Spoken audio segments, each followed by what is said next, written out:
આગામી 31મી ઓક્ટોબરે સરદાર પટેલની જન્મજયંતિને લઈ સ્ટેચ્યુ ઓફ યુનિટી ખાતે એકતા પરેડનું આયોજન કરવામાં આવ્યું છે। ત્યારે એકતા પરેડનું આજે રિહર્સલ કરવામાં આવ્યું। જોઈએ સીધા લાઈવ દ્રશ્યો।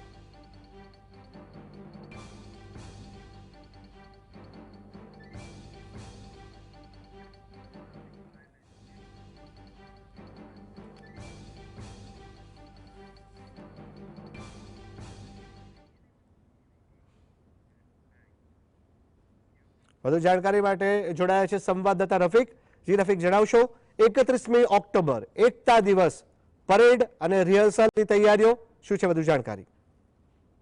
31 ઓક્ટોબરના રોજ ભારતના વડાપ્રધાન નરેન્દ્રભાઈ મોદી એકતા પરેડમાં સરદાર વલ્લભભાઈ પટેલની 150મી જન્મજયંતિ નિમિત્તે સ્ટેચ્યુ ઓફ યુનિટી ખાતે આવી રહ્યા છે। ત્યારે આજે સ્ટેચ્યુ ઓફ યુનિટી ખાતે રિહર્સલ ચાલી રહ્યું છે। આપ તસવીરોમાં જોઈ રહ્યા છો। હાલ જે તમામ તૈયારીઓ છે તેને લઈને રિહર્સલ કરવામાં આવી રહ્યું છે। અલગ અલગ કેન્દ્રીય અને રાજ્યની પોલીસ વિભાગની ટીમો છે તે રિહર્સલમાં જોડાય છે।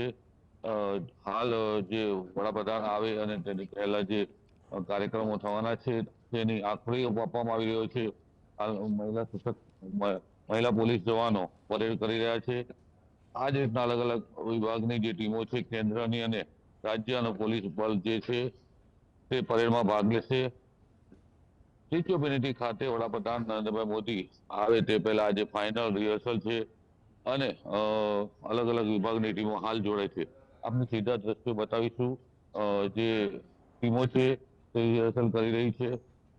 સ્ટેચ્યુ ઓફ યુનિટી ખાતે તમામ જે પોલીસ જવાનો છે તેઓને જે રિહર્સલમાં ભાગ લેવા માટે સમયસર જે રીતના વડાપ્રધાનનો કાર્યક્રમનો સમય છે તે પ્રમાણે તમામ ટીમો અહીંયા તૈનાત છે। ઉચ્ચ અધિકારીઓ, પોલીસ વડા, રાજ્યના પોલીસ વડા સહિતના તમામ અધિકારીઓ ઉપસ્થિત છે અને રિહર્સલ કરવામાં આવી રહ્યું છે। જી રફીક, આપ જોડાયા, આપનો આભાર।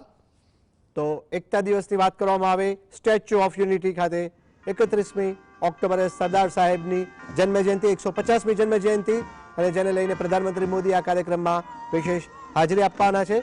ત્યારે રાષ્ટ્રીય એકતા પરેડ યોજાવાની છે જેને લઈને હાલ તડામાર તૈયારીઓ ચાલી રહી છે।